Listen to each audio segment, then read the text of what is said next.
लिए चलते हैं आपको बांग्लादेश, क्योंकि याद रखिए पड़ोसी देश ऐसा है जिस पर भारत को अपनी नजर रखनी है, जो गतिविधियां वहां पर हो रही हैं। और अब तो चुनाव है।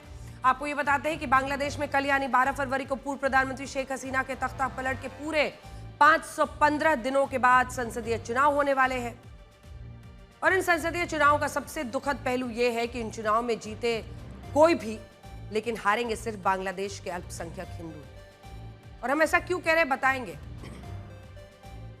अल्पसंख्यक हिंदुओं के लिए शायद बांग्लादेश में कुछ नहीं बदलेगा। ऐसा हम इसलिए कह रहे हैं क्योंकि इन चुनाव में कुछ घंटे पहले बांग्लादेश में जमाते इस्लामी के राष्ट्रीय अध्यक्ष डॉक्टर शफीकुर रहमान ने फिर से यह बयान दिया है कि वो और उनकी जमात के नेता किसी को भी बांग्लादेश में अल्पसंख्यक नहीं मानते। और यह बयान ऐसे समय में आया है जब इससे पहले जमाते इस्लामी के उपाध्यक्ष मुजीबुर रहमान ने कहा था कि बांग्लादेश की अगली सरकार अल्लाह के कानून से चलेगी। सुनिए। Just upon the basis of religion, it's a bad practice because nation become divided and people become face to face. Rather, we are interested to look our people totally united and integrated. And this is our stand. So we will never admit any majority or minority in my country. So for the Hindu community who have an anxiety, It's not for us. It was previously, but we want to draw the end of the previous history, and we will work together, we will move together. Bangladesh में दो पार्टियों के बीच मुकाबला है, तो समझ लीजिए, क्योंकि कल वोटिंग होने वाली है।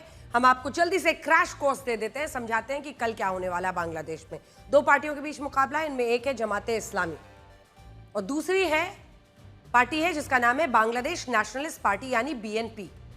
तो जमाते इस्लामी, बीएनपी, इनमें जमाते इस्लामी वही पार्टी है जिसने 1971 के लिबरेशन वॉर में पाकिस्तान की सेना का साथ दिया था, जबकि दूसरी तरफ बांग्लादेश नेशनलिस्ट पार्टी वो है जिसके शासनकाल में अल्पसंख्यक हिंदुओं के खिलाफ सबसे ज्यादा दंगे और हिंसक घटनाएं हुई। यानी कोई भी दोनों में से चुनकर आए।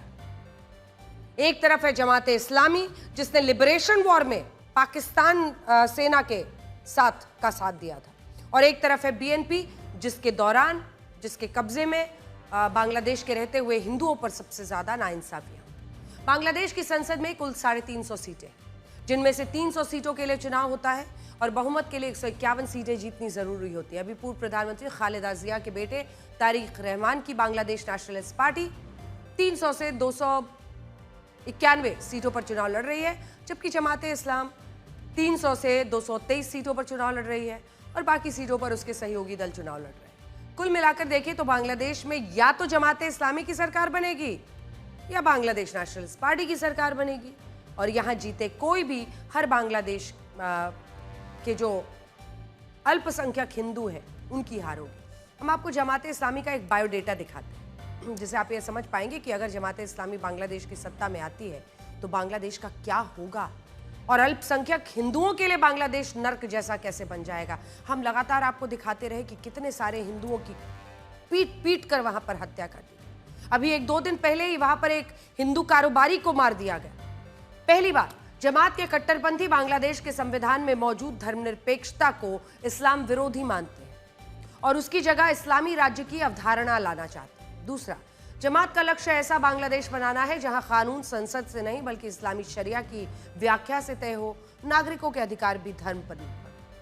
तीसरा, जमाते इस्लामी बांग्लादेश को इस्लामी उम्मा का हिस्सा मानती है जहां अच्छा नागरिक होने की कसौटी इस्लाम से तय होती है। इसी में हिंदू और अन्य अल्पसंख्यकों को 2 दर्जे का नागरिक माना जाता है। कई मौकों पर जमात के नेताओं ने कहा है कि वो अल्पसंख्यकों को बराबरी का हकदार नहीं मानते। चौथा, जमात के कट्टरपंथी ये भी कहते हैं कि आदर्श समाज वही होता है जहां महिलाओं की स्वतंत्रता, शिक्षा, काम, नेतृत्व सीमित हो और उन्हें पारंपरिक धार्मिक भूमिकाओं में बांधा जाए। सोचिए, जिस बांग्लादेश में आपने देखा महिला राष्ट्रपति रही, उसमें क्या होने वाला है। इसके लिए जमात के लोग हिंदू महिलाओं को भी बुर्के और हिजाब में रखने की मांग करते हैं। पांचवा, जमात संगीत, नृत्य, थिएटर, साहित्य को गैर इस्लामी मानती है और इस पर कड़े प्रतिबंध लगाने की मांग करती है। सोचिए, जमात के कट्टरपंथी आधुनिक वैज्ञानिक और आलोचनात्मक शिक्षा की जगह मजहबी पाठ्यक्रम, धार्मिक नैरेटिव, इस्लामी विचारधारा वाली पढ़ाई को प्राथमिकता देते हैं और जमाते इस्लामी के नेता असहमति को भी ईश निंदा मानते हैं। वो बांग्लादेश को पाकिस्तान से भी ज्यादा कट्टर बनाने की बात कहते हैं और इसलिए सोचिए, अगर जमाते इस्लामी इन चुनाव में जीत गई तो बांग्लादेश कितना पीछे चला जाएगा।